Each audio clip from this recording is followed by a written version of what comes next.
character development. That's what's coming up on the Art of Bombing, episode 163. My friend Dan, he's got a podcast, 'cause all comics need a podcast, and nobody had a podcast called The Art of Bombing. So Dan went out and bought a tape deck. Who knows why he bought a tape deck? Podcasts don't get played on tape decks, but Dan is from the 80s. So hey there, all you funny jerks, come talk to Dan about your work. Tell him all about your worst times. It's The Art of Bombing.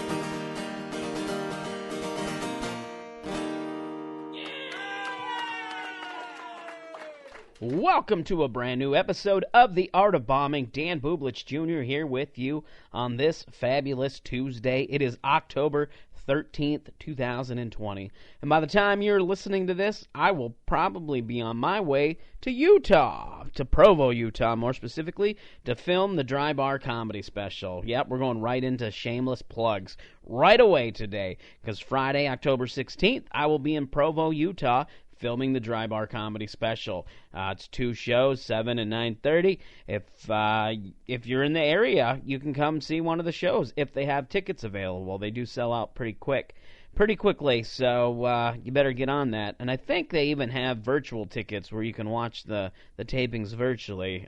You can just go to drybarcomedy.com to check out the information about those shows, so that'll be cool. But today on the show, my guest is a fantastic comedian from the Twin Cities, Morgan Pearson, and we talked a lot about characters and character development. She is a fan of doing character comedy, theme nights more specifically, and writing material based on characters, whether they be real characters or fictional characters, and that's a lot of what we talked about. So it was a great conversation.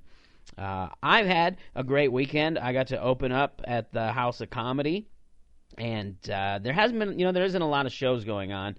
And if you are a fan of comedy, and you're, not necessarily a comedian, but a fan of comedy that's listening to this podcast, and you've been a little leery about going out to shows, most clubs that are doing live entertainment are taking COVID pretty serious. And with that, there's a lot of precautions within the club. They're less seating capacity.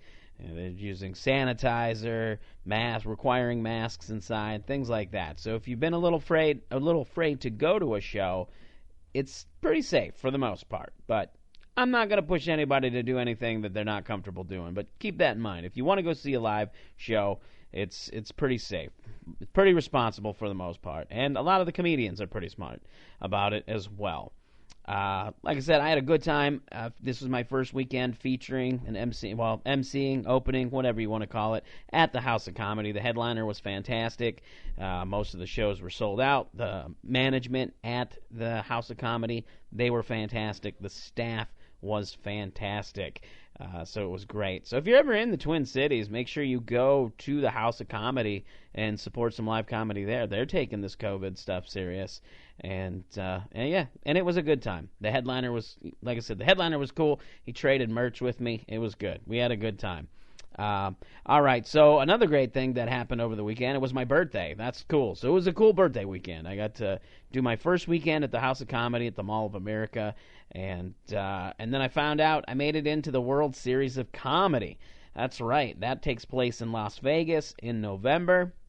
I'm probably going to go do that, and I'm not going to necessarily say it's going to happen yet, but I'm working on maybe doing a special presentation type of thing while I'm in Vegas for that, where I may try to release an episode every day from the World Series of Comedy, because there's over 101 comedians from all across the country that will be there competing.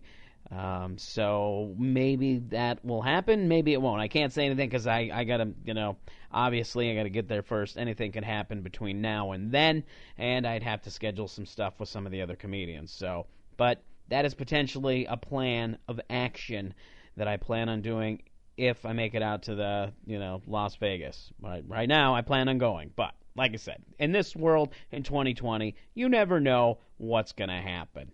So we'll see how that goes. But all right, I think that's enough promoting. If you're listening to this, you probably already subscribe, but you can help the show by leaving a 5-star rating, leave a review wherever you listen to the podcast. Maybe share the podcast with somebody you know. Share it on social media. Sign up for the mailing list. This next month, it's a monthly mailing list, and the next month I'm going to do something pretty special. It's only going to be, I wrote a little bit of an essay about success and failure for a class I'm taking, and I think I'm going to share that in the next newsletter. So you can do that by going to theartofbombingpod.com, signing up there, or you can email directly theartofbombingpod@gmail.com. And if you want to support the show financially, we do have a Patreon that you can join. That's patreon.com/artofbombingpod. And, of course, make sure you follow all the other social media that we have, including we have a Facebook group where we talk about comedy and getting better and our favorite episodes of the podcast, I guess. I mean, it's whatever people want to talk about about getting better. All right, that's enough. Here's my great conversation with Morgan. Enjoy. It's now time for the stand-up soundbite. So who here knows Cho Chang? Yeah, fuck her. We don't need her. We've got me. My name is Morgan Pearson, but you guys can call me Better Cho Chang because fuck her. 1, I'm Korean. Already better.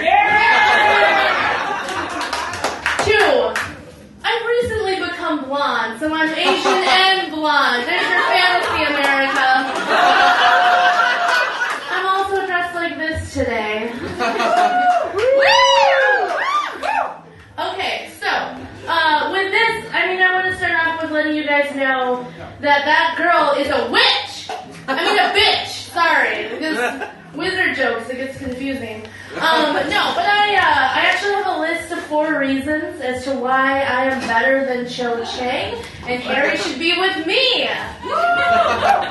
1, she strings Harry along and doesn't do shit with him. She strings him so far, like the dragon heartstring in Hermione's wand that's 10 inches. Oh, shit, specific burn. It'll only get more specific. Number 2, she doesn't ask him out ever. She doesn't even, bitch out and use, a love potion or something. Personally, when I ask Harry out, I don't need a love potion, because I got abs, and so that's all he wants, right? In fact, you can ask Harry that. I really pack much back. So, wizards! Yeah! Wizards! Yeah! Did your lady got the butt? Hell yeah! Tell her to shake it! Shake it! Shake it! Shake it! Shake that magic butt. I don't know. Baby got back. Yes.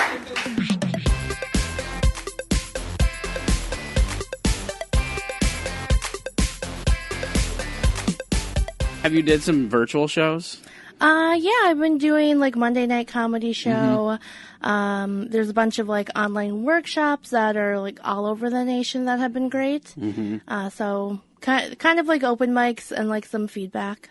Yeah, which those have been. I've done a few of those. I assume, are you in that group, the displaced comedians group? Yeah. Mm-hmm. Yeah, there's a lot of virtual shows that have definitely kind of stemmed from people in that group that I see all over.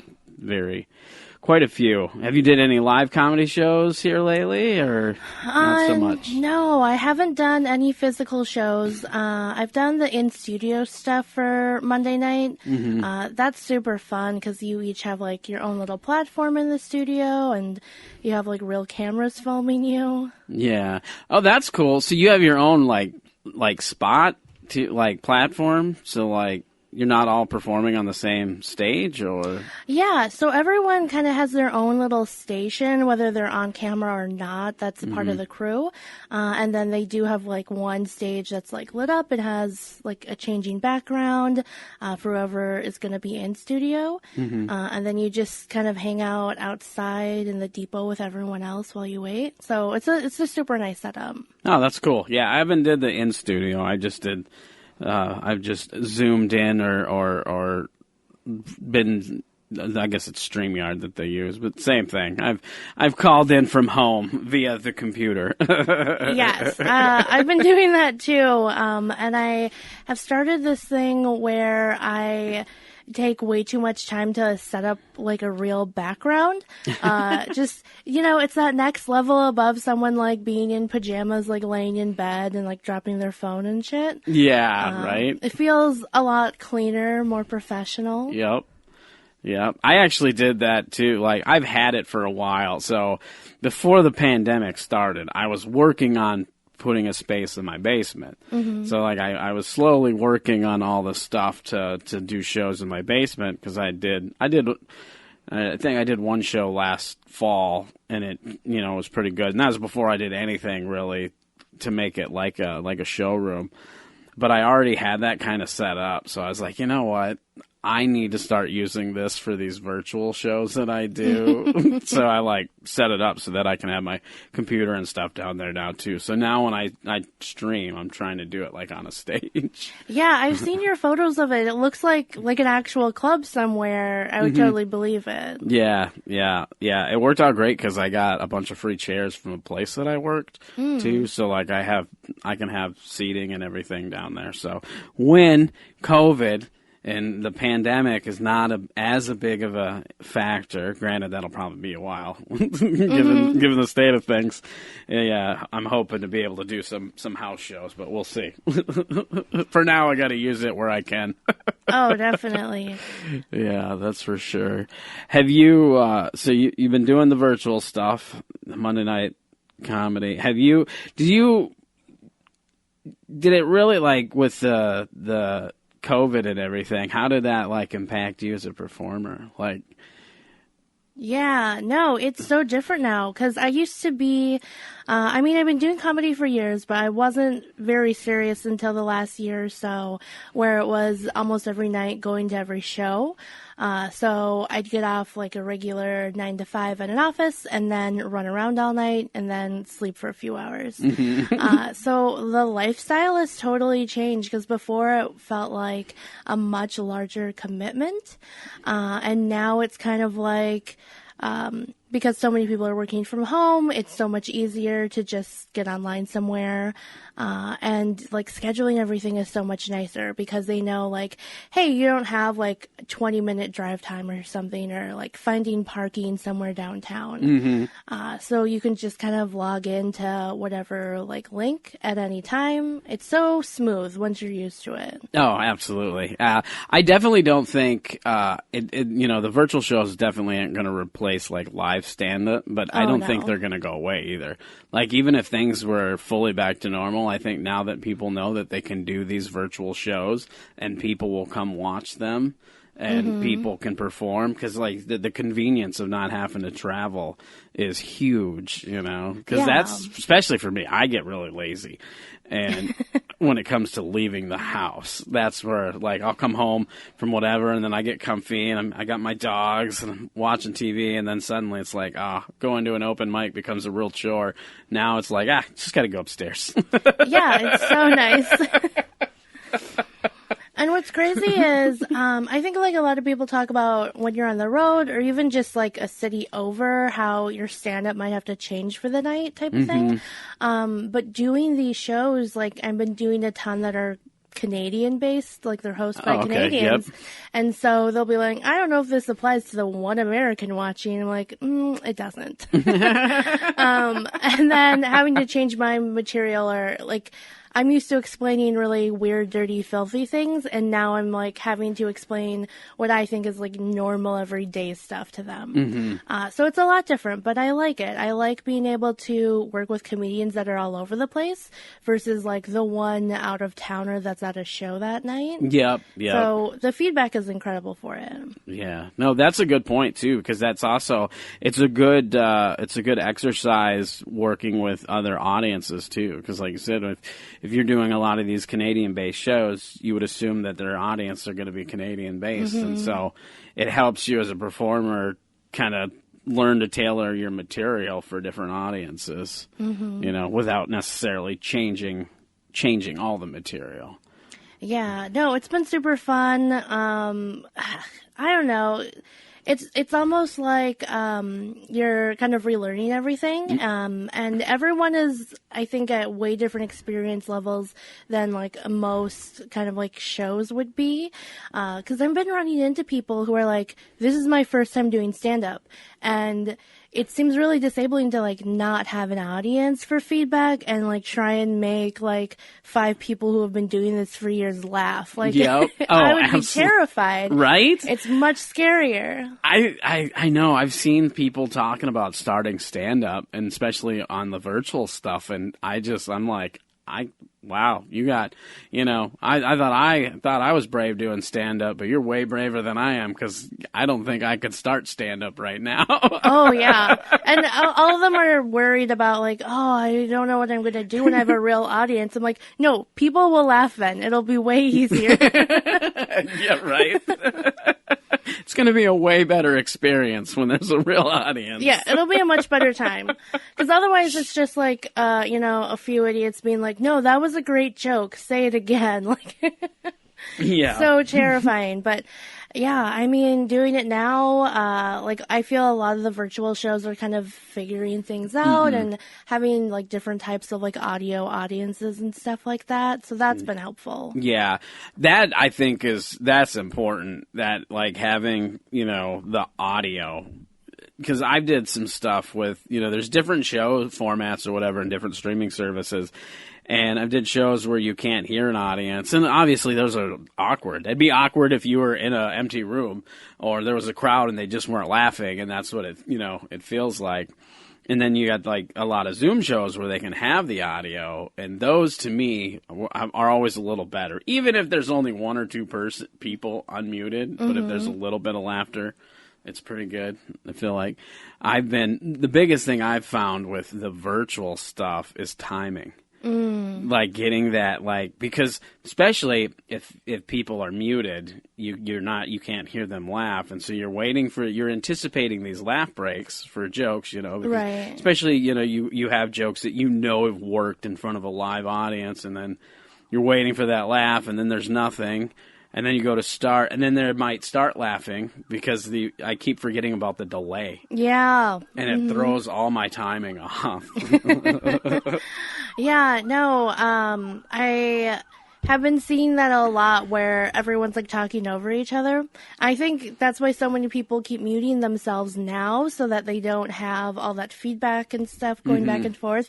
But then I'm just like, now you're just like there silently opening and closing your mouth at me, and that's also very distracting because I'm waiting for that sound, and then I realize like 5 minutes later, oh, you're muted.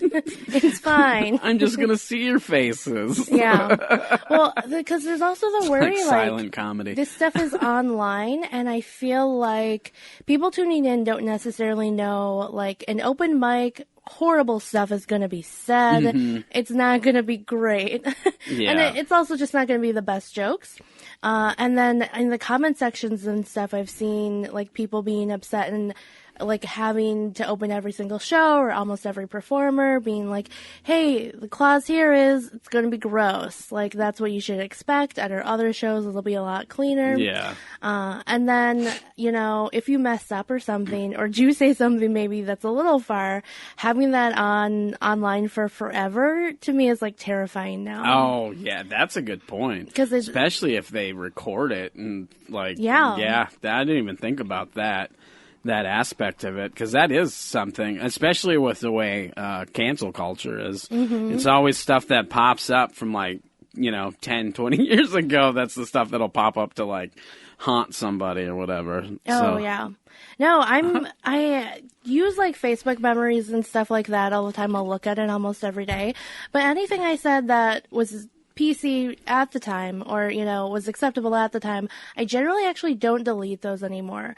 I'll comment on them, or I'll repost them and I say like, hey, I've learned better, but I'm not going to delete this because I'm not trying to like hide or cover it up. Oh, yeah, absolutely. But definitely with these live shows, I'm like, we got to be tight, we got to be polished. Nothing new is happening on any of these recorded shows. Yeah, no, that is actually a really good point. I don't really think about that because I'm not I'm not very controversial as a comedian either. Like, I don't really, my material is pretty clean because I've been working clean for a while, so it's just how I write now. So I don't, but I know in my early days, I definitely have said some controversial and dumb things on stage that I look back on now and I'm like, oof. Why did you even think that was funny? Yeah. You know, I'm like, how did you even think that was funny? It's like, oh yeah, you were way immature then, because that was like 10 years ago.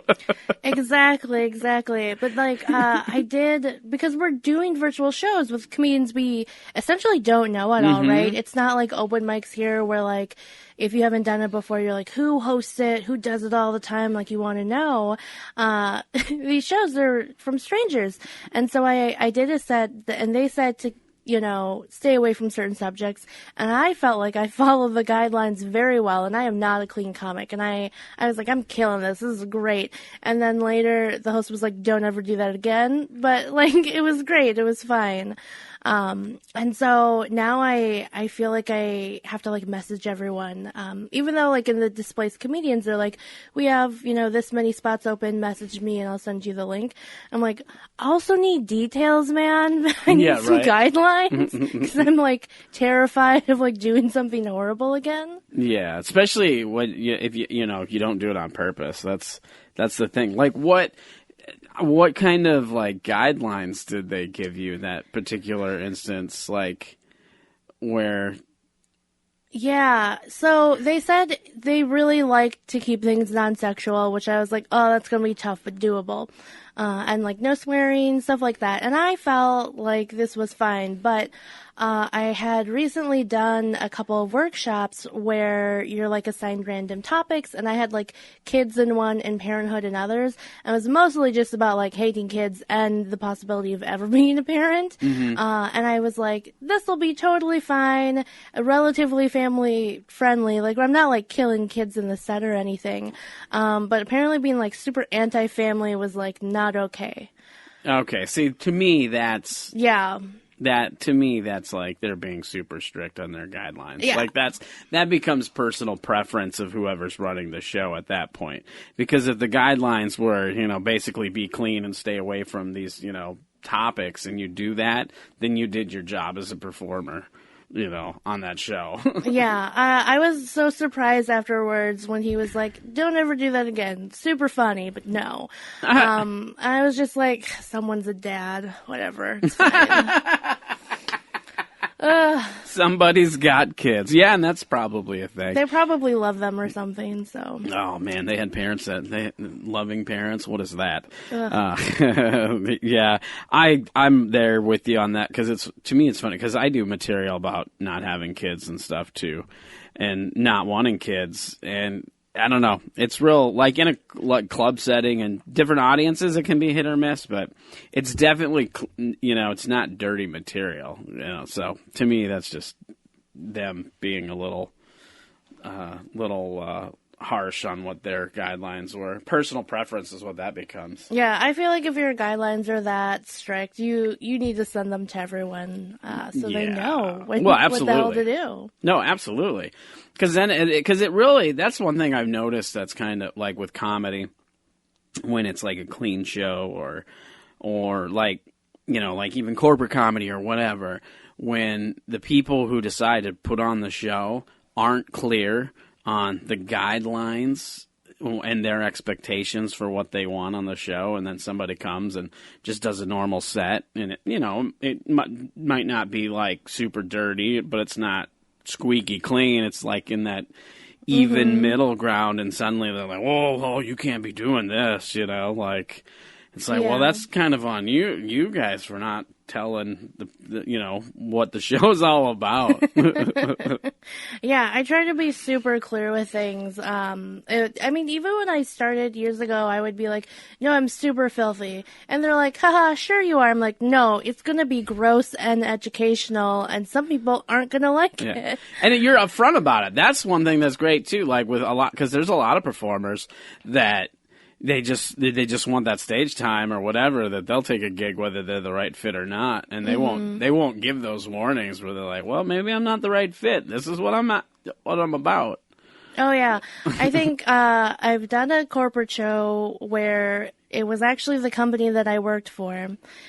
To be fair, some of the managers had seen me perform at real shows, so they knew how gross it was.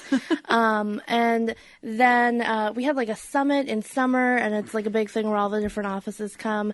And they said in like the presentation, oh, and Morgan's gonna perform later. And I was like, no, not, because the only real clean stuff that I can like drop like in an evening is like hipster jokes about owls and documentaries. That was for a really weird show. But I was like, no, it's going to be gross and you're not going to like it. And they were like, no. We know what it is. Like, we've seen it online. And I was like, all right. So I'm like singing the grossest stuff. Like pretty much like Disney pornography to my bosses and their bosses and the owner of the company.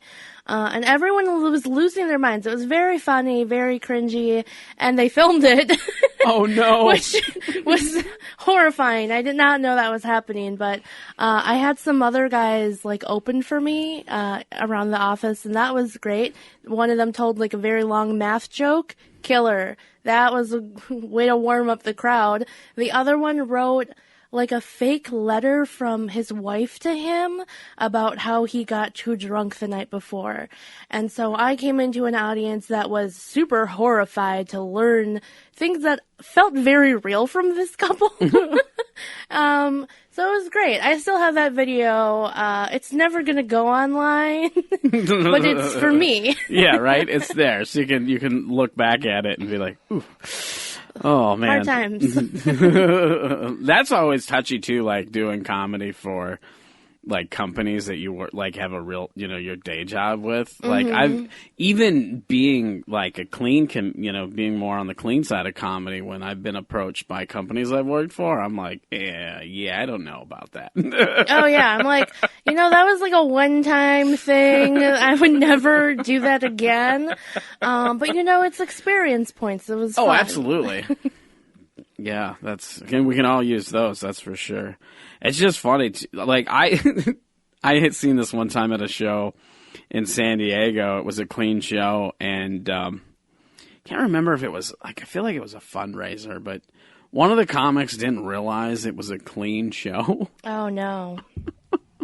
And I forget what his bit was that he was going into, but it was a dirty bit, not appropriate for the clean show. And he starts going into this bit, doing it or whatever, and the host was like waving like arms in the air, doing the whole no, don't do this bit, don't do this bit, don't do this bit. Like they're trying to get his attention, and he was just kind of like, he saw them, but just like, I don't know, he just was whatever, went and did the bit or whatever, and so it was funny, a funny situation. Oh man! But yeah, it was more funny to watch the host like try to be like, no, don't do it. Oh man, that's so great. I mean, it's awful that someone's doing that, but also so funny. It's like when someone's getting flashed on a phone for time, and they're like, "Oh my god, I'm doing so good," that they're taking photos of me, and they're telling jokes, and they're like pausing, and you're like, "No, you got to get off." And I wish these were photos because they would be the best photos. That's hilarious. The sad thing is there are people like that. But it was funny because he didn't do it on purpose. Like, it wasn't like he decided to be dirty. He legit, they just did not tell. He didn't realize it was a clean show. He didn't ask the questions or whatever. And nobody, for whatever reason, he didn't put it together that all the, given who else was on the show, that it was a clean show. Oh, yeah. I mean, I've done shows where they're like, do whatever you want, but everyone's like pretty clean. And I'm like, well, we're going to pare this down a little bit because I can't go up and vomit the entire time. And that's, we have to have some things in there that aren't awful. I can't be that person. You got to have a little balance. A little bit. Oh, man. Now, let's get into the meat of this podcast, which is the art of bombing, and talk about that a little bit. Do you have a show or that you felt that you either bombed or it was just a bad show? So I have one show in particular that was bad, but I did want to mention there was a time where I did Muffin Top, and it was like one of a few times I was over there. But it was when I started doing less musical stuff, and everyone was like, no, we want to hear you do it, because they had never heard it there. And Muffin Top is in a cafe connected to Nicollet Diner. And people in Nicollet Diner aren't necessarily aware what's happening in the room next door. So I started singing like a filthy Disney song, and this mom and her daughter come running into the room because they hear that it's like, it sounds like Disney to them. And they run in, and this like little girl is like literally skipping, so happy. And I immediately just like turn around and she's there, and I just like scream like, "How are you?" Because I don't know what the fuck to do. And everyone's just standing there expecting me to do something else. I'm like, guys, I got nothing. And then I just started interviewing this little girl about her day. It got so weird, and none of it was funny. Oh my God. And then the mom's like, oh, you can keep singing. Like, oh, I think she's singing Disney. We love Disney. I'm like, no, you don't. Not the Disney I'm about to sing. Trust me. And I don't know how to explain it. Like, I'm like, no, we can't sing anymore, guys. It was very weird to, like, being gross and then becoming, like, a school teacher, being like, no, kids, we're done singing. It was really weird. And then after a while, I think the girl got bored and just, like, walked away. And, like, I was ruining the show for her somehow by not performing. It was very weird. Oh my God, that's funny. Yeah. But that is a tough situation to be in, because you really, I mean, unless you're super good at improv and you could have like did the Disney song but not like the Disney song you were going to do or something, there really aren't a lot of options other than, I can't do this. If I do, I will definitely be asked not to come back. Right? Yeah. And then, you know, I know the actual songs for them, but if I sing them, like, fully, it'll mess me up later when I do my version of it. And in the moment, I was like, I care more about me doing this right later than making this kid happy, because fuck kids. And that's fair. That's fair. I mean, you gotta keep your mindset for performing. That's for sure. Yeah. I was like, this is more important, kid. I'm gonna need you to relax. Oh, God. You should probably roll out of here. Yeah.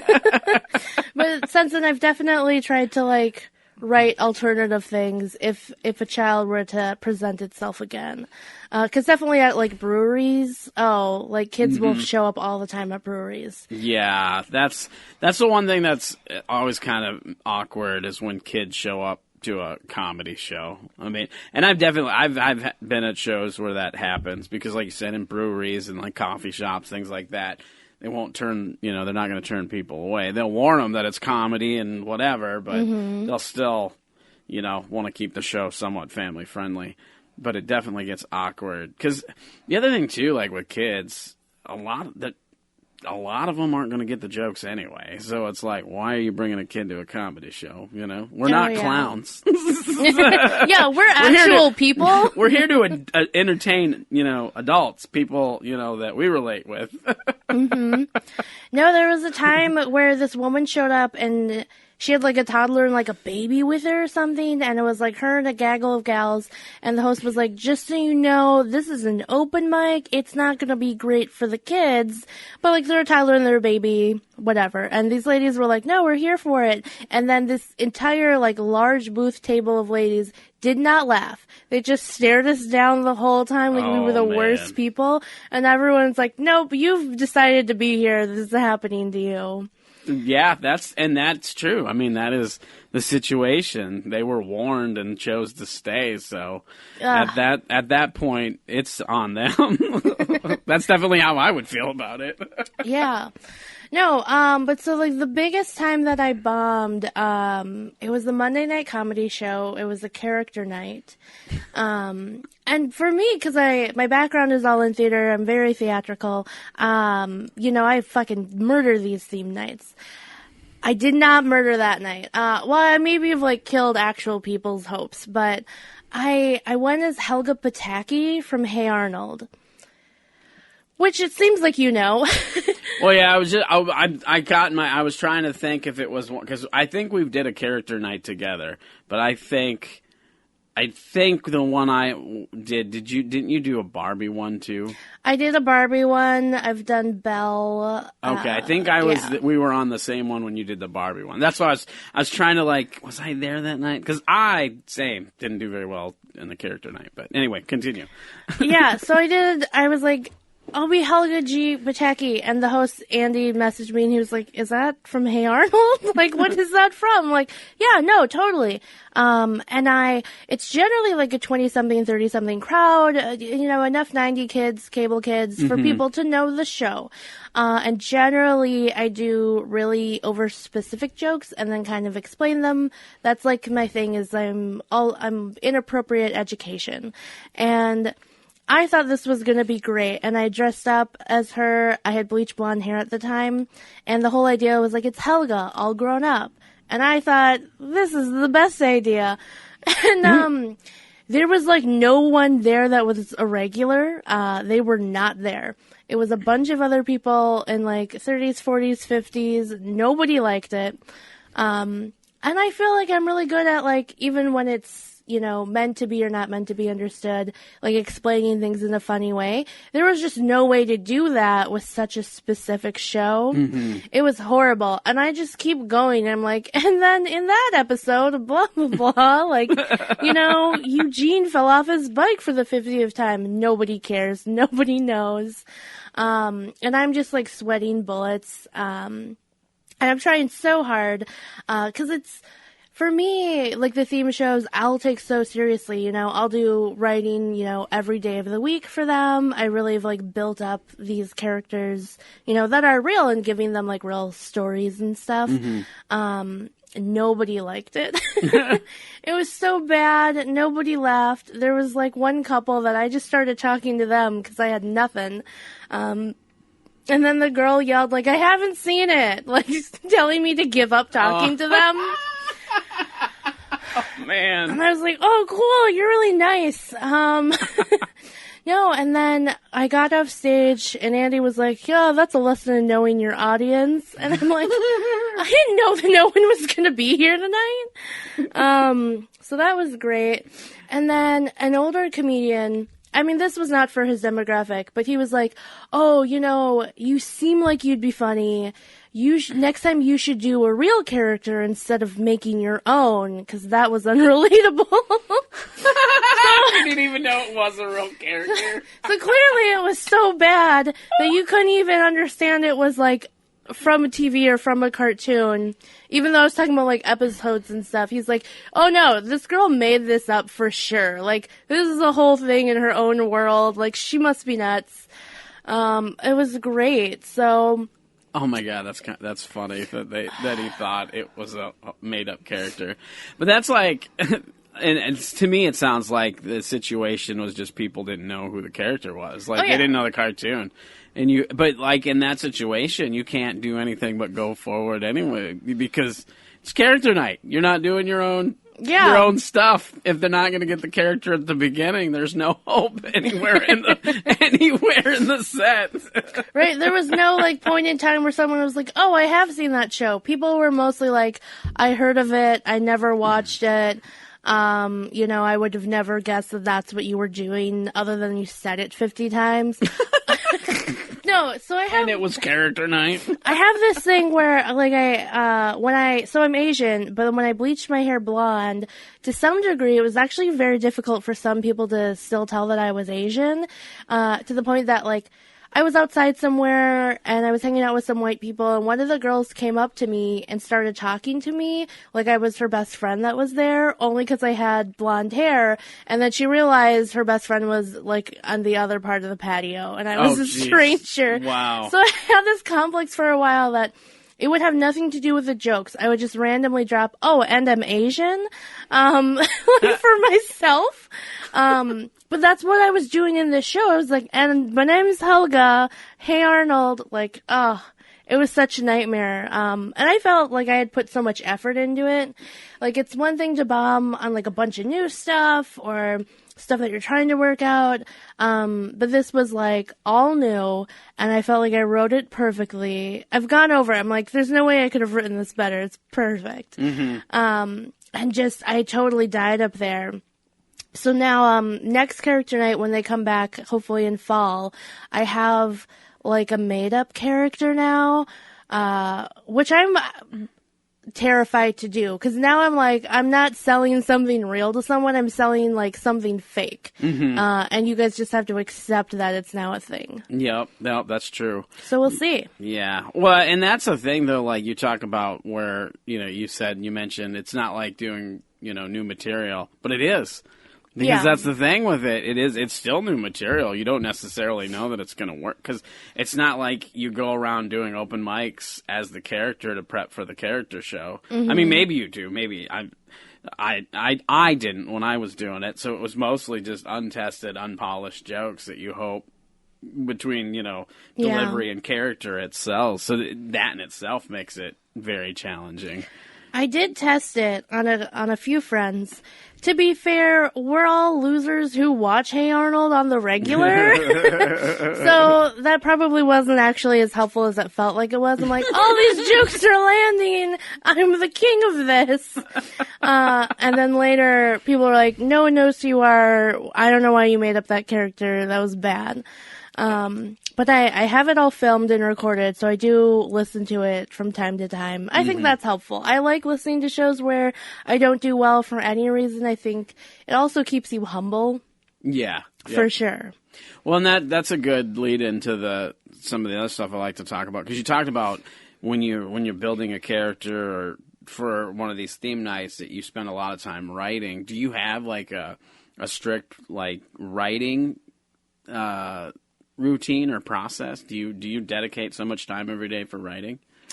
Probably not every day. I'm like a notebook nerd. I always have a notebook with me, or I'll write it in my phone, or I'll video myself just saying stuff.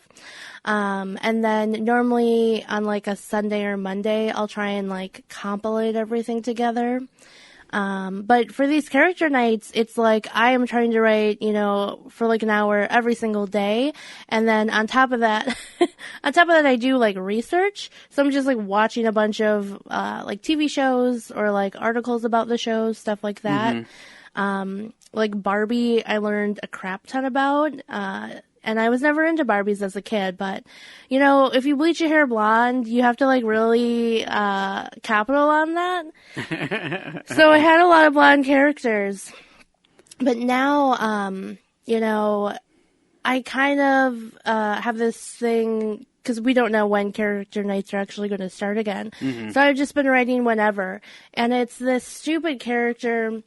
Do you remember this, like, old, like, the knife infomercial where they're like, hey, like, Cousin Arnold, my dad wants everyone to have, like, the bread and bagel knife, and, like, they demo it and stuff. I mean, I remember... Shopco or something? Yeah, I remember commercials like that. Yeah, so it's basically that, but it's me selling burgers. And it's this horrible Midwestern gal selling burgers. And it only started because my parents bought some silly named brand of burgers, and I just started riffing on it at dinner. I, like a true comedian, I would not let it go for like an entire evening. And I'm like, great, this is going to be my character for character night. So every time I like think of jokes for her, I'll write them down and like put them together later. So at this point I have like almost a 20-minute set of just stupid burger, like Midwestern jokes. It's really going to get pared down.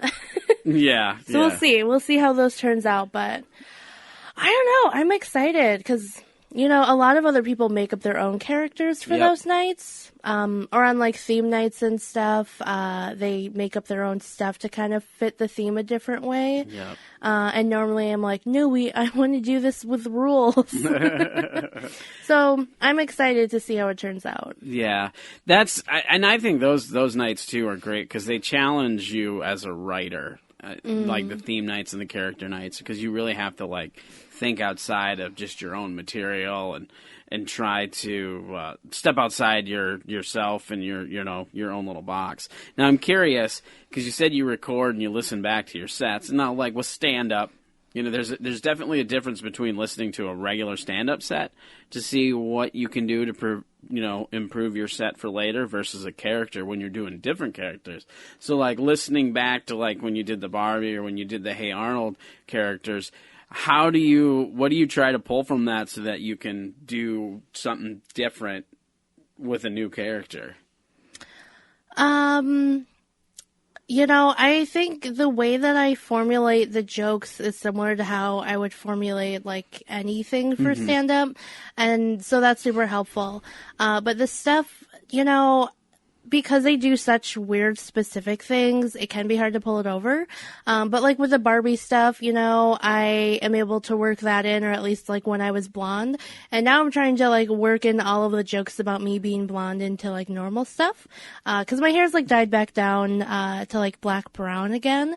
So like trying to fit those in has been interesting. But it's definitely, I guess, back to like I explain a lot of things. So educating people like, oh, I used to be blonde. These are all the ridiculous things I did when I was blonde.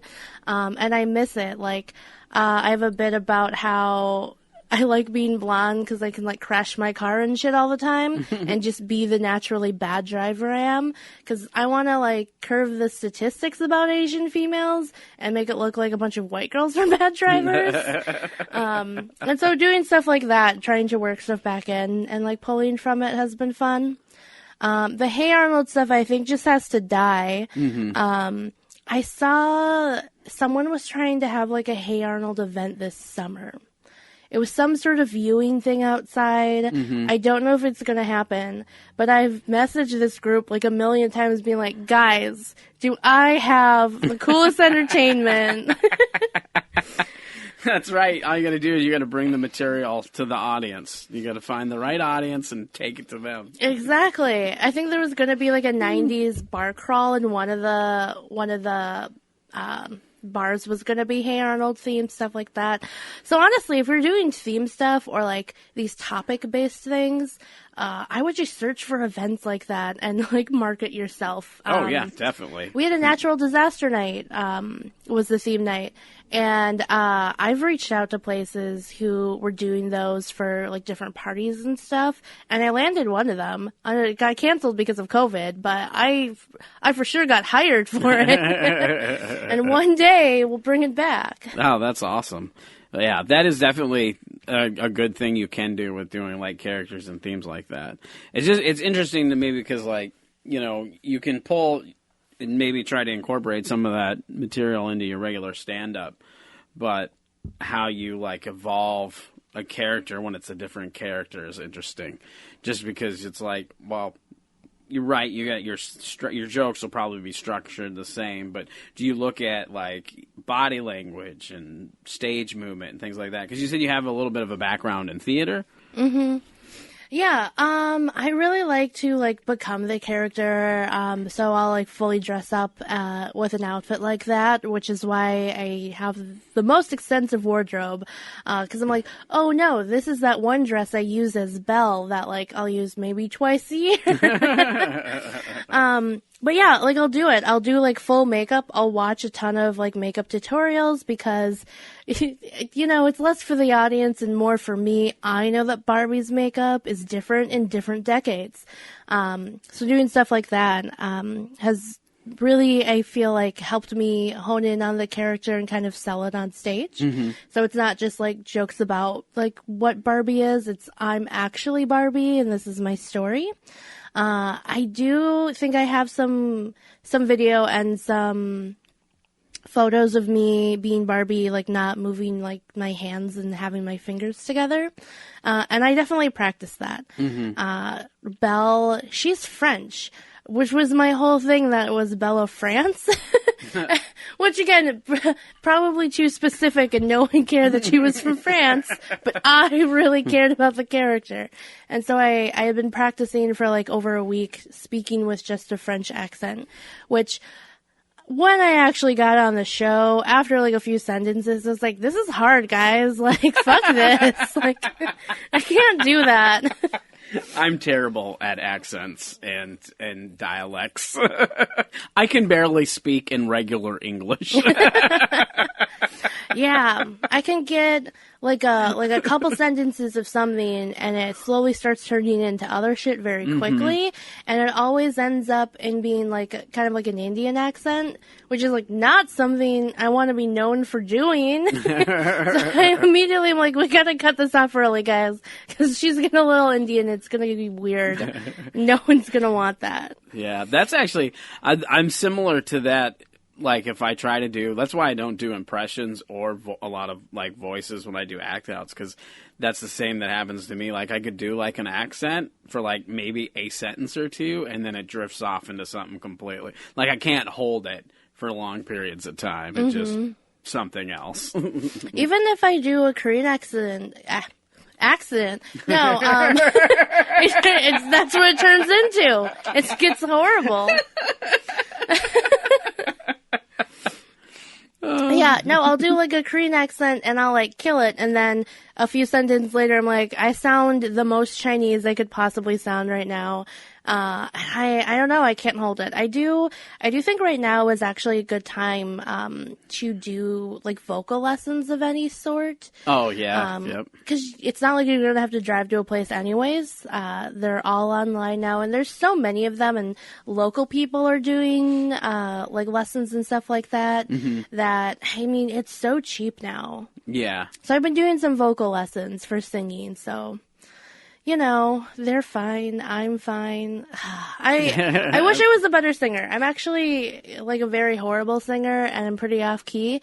But that's the whole thing, is like, if you sell it, you know, I have the dress on, people buy it, and they're like, wow, you're such a good singer. I'm like, oh my God, you're drunk. It's fine. Well, they say fake it till you make it. Sounds like you're making it, so there you go. But you're trying to actually put effort into it. I mean, and that I think counts for a lot because obviously with stand up, you know, the best way to get better at stand up is to do it, but you can definitely benefit from taking classes. You know, whether it be improv or, you know, comedy or music lessons or whatever it is, if you know you're doing musical comedy or whatever. So it's definitely, you know, beneficial. I can see where that would help. I myself, I don't sing, so I'm a terrible singer too, and I don't try. I did try dabbling with some musical comedy, like way early into comedy, and I was like, yeah, this is not. I'm not that. Not for me. Because I'm a terrible singer. It's not for me, and it's not for the audience. Yeah, sometimes you gotta make the judgment call to protect the audience from yourself. Exactly. It was more not for the audience.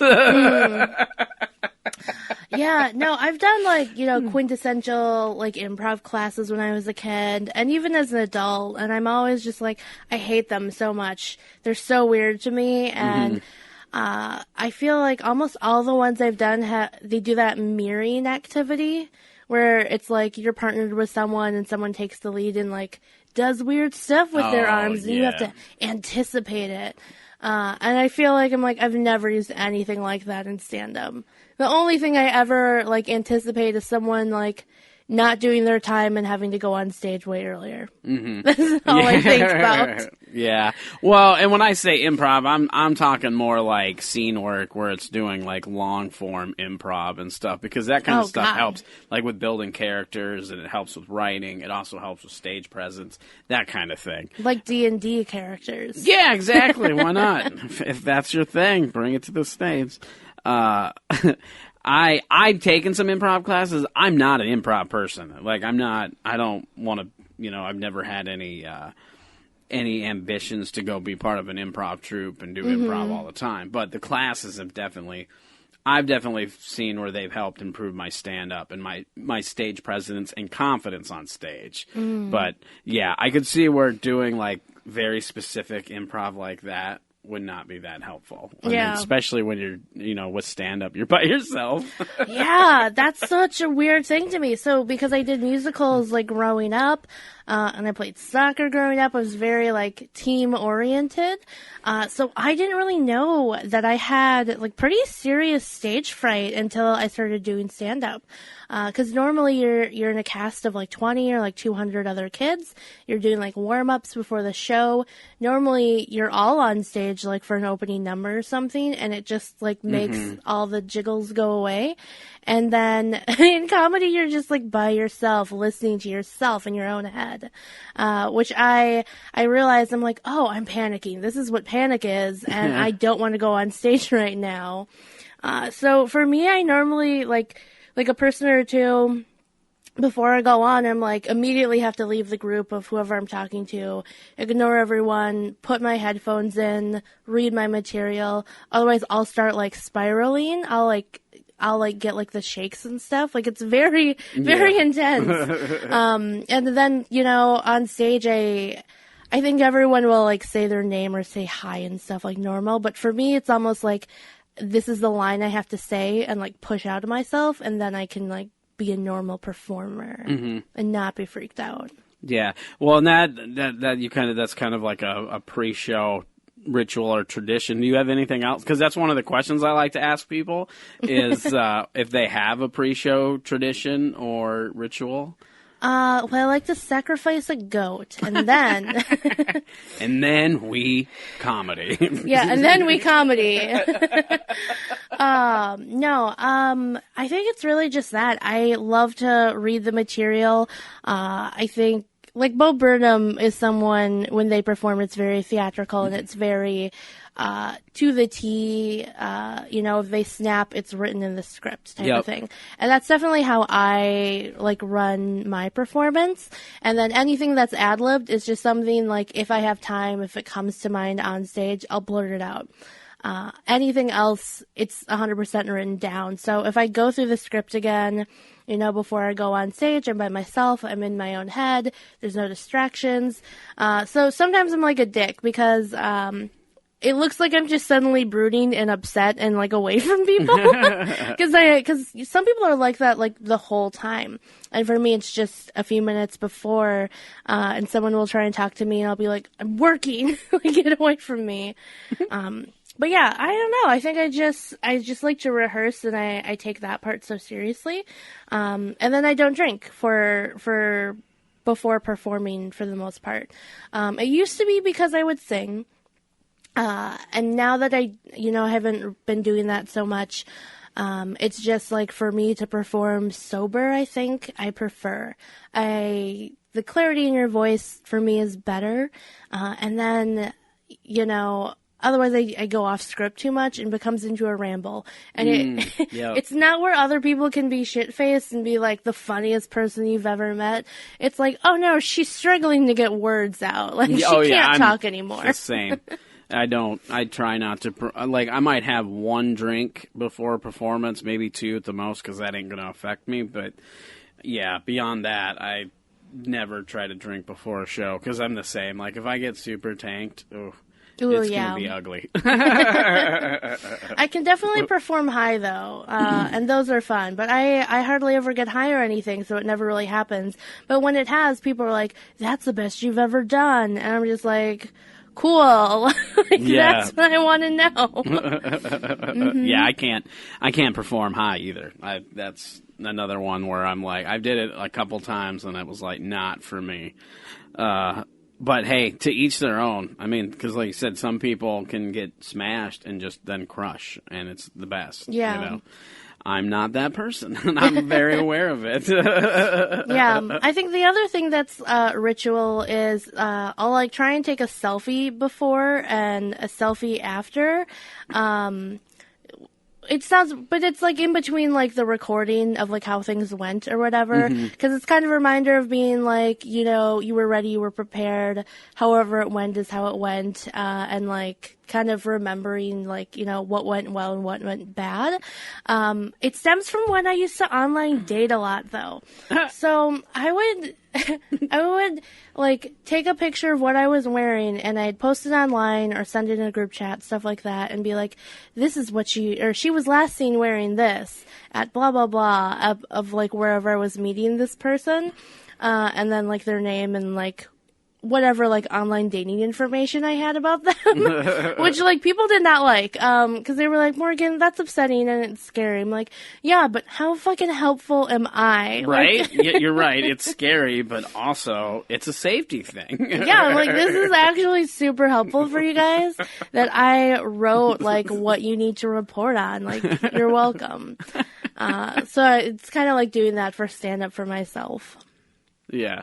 Yeah. Do you catalog them then? Do you have them like all like your before and afters? I have them, like every now and then I'll file them all into something, but in general, you know, I will make the videos for myself. So there's some that you can find online of me, like what I'm wearing then and stuff. But most of them, I'll like edit a video just to like tack on the photos, or if I edit anything else, if I like recorded myself talking before or afterwards, because I'll do notes, or the car ride home the whole time I'll record myself like saying how I felt it went or after viewing the video. So I like that kind of like instant feedback and review. So you do your own like critique then, yeah. Essentially. You'll either listen to the audio or watch the video, and then you do another video critiquing yourself. Yes. Oh, okay. It's super healthy. No, well, but I'm sure, but it's probably helpful too. I mean, that's one of the biggest challenges that I feel like a lot of comics have, is being able to be self-aware and be able to objectively look at a set and give themselves, you know, appropriate criticism on the set to see what they did right and what they did wrong. Or just the fact of watching them. Like, that's the biggest thing. Like, if you record a set, like, I'm notorious. I record almost every set, whether it be audio or video. I just started listening to audio because I'm getting ready for something. Otherwise, I hardly ever listen back to my sets. You know? So I'm that guy, that person. I know that a lot of... So being able to do that, that's huge. Mm-hmm.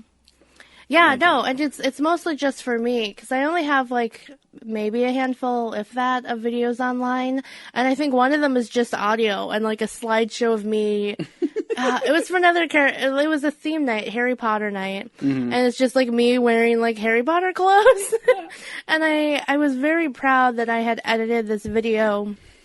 And it was my first time editing something, and I sent the link to a bunch of people, and they're like, why is it just photos? What's wrong with you? Like, this ain't a video, this is a slideshow. What is this? They're like, Morgan, this is YouTube. This isn't your vacation photos.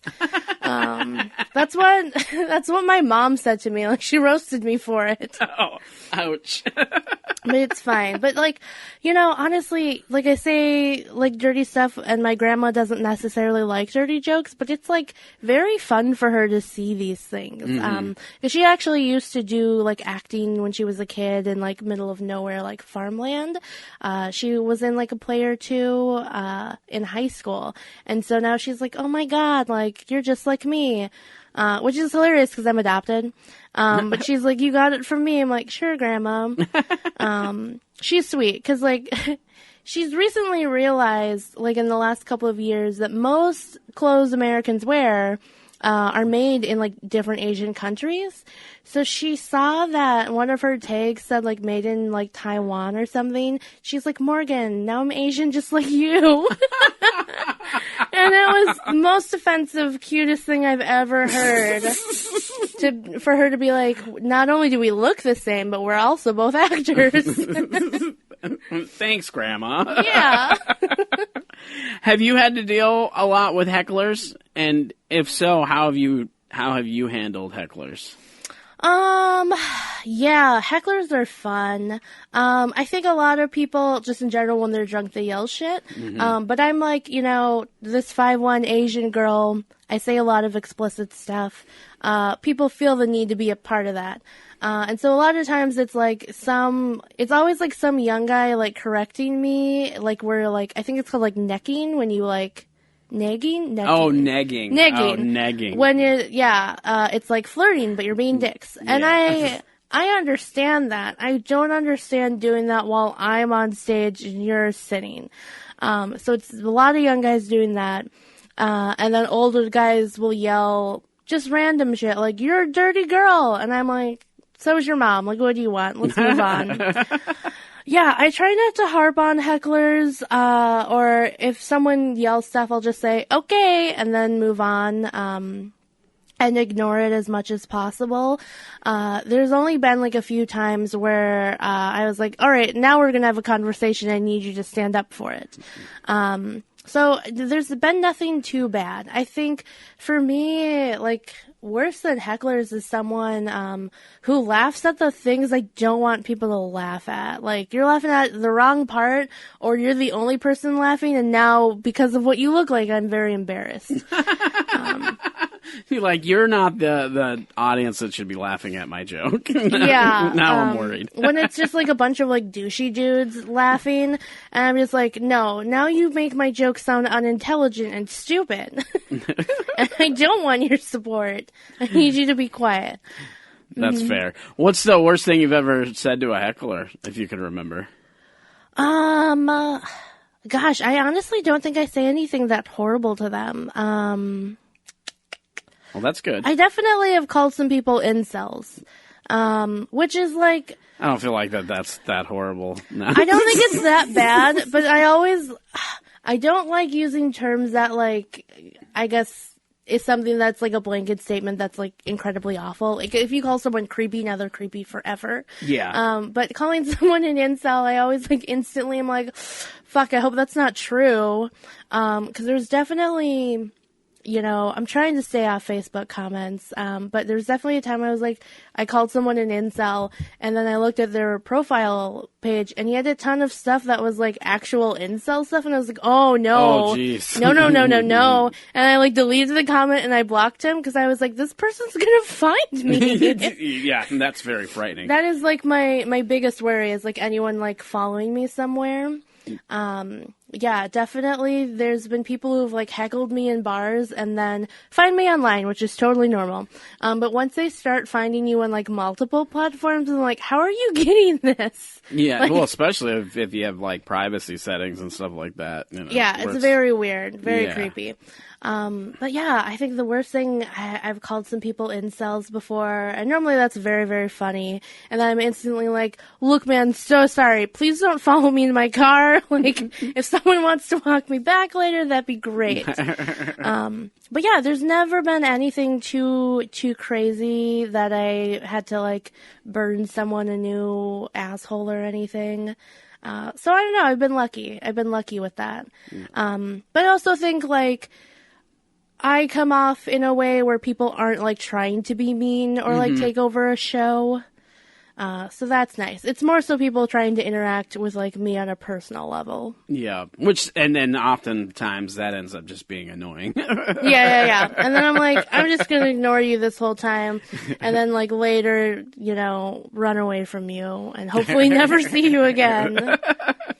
That's fair. So far in comedy, if you have one or just one, doesn't have to be the best, but what's been your favorite or your best gig that you've done so far? Ooh, my favorite or the best? I mean, definitely not my own corporate gig. That was awful. I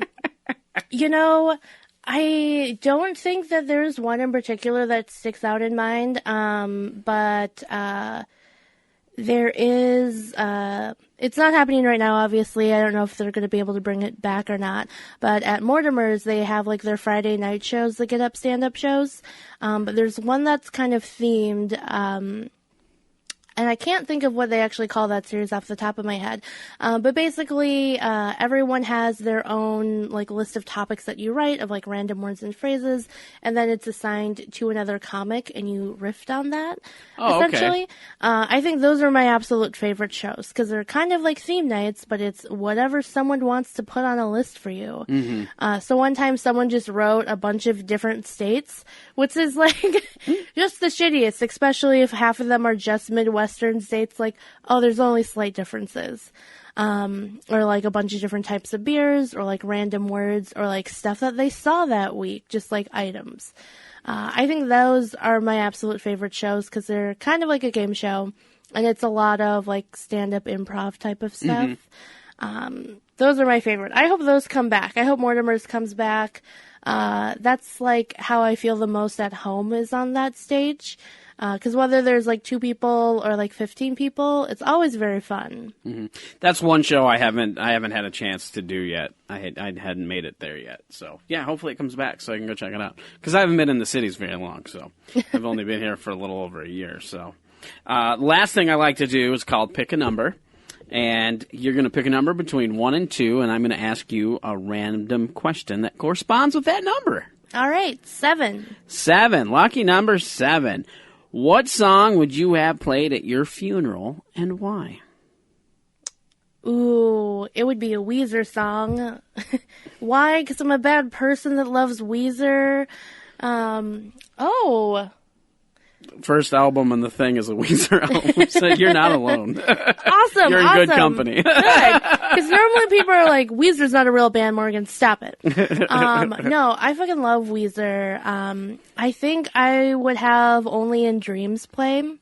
Because it's a song that they rarely play, but I absolutely love it. There's actually a local... This is how nerd I am. There's a local band called Pleaser. They're a cover band. I've been to most of their shows here. And it got to the point where I was the crazy person going to all of the shows. And I would like take pictures and post them to the event being like, because I just take photos at all the events and post them. Like, This is a normal, nice thing to do. But it got to the point where, like, the band recognized me.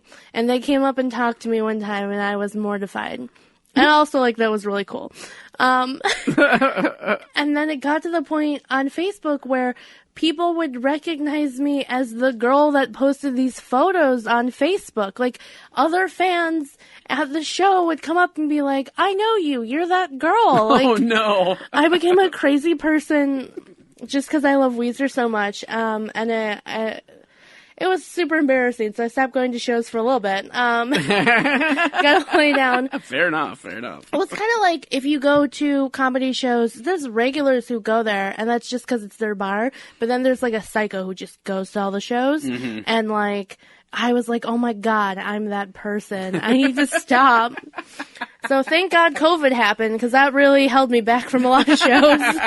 That definitely helped put some distance between me and the band. Yeah, at least 6 feet. I wear a mask. They can't tell it's me. There you go. Disguised. Yeah, disguised in my COVID mask. Thank God.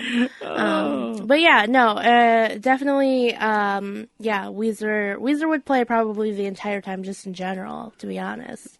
I feel like, because I'm not like a marriage person, so like a wedding would be a great time to make everyone listen to stuff that you like. Yeah. But funeral, like, then they really have to. Yeah, right? They really do. Like, if they don't, then they're dicks. Total dicks. Yeah.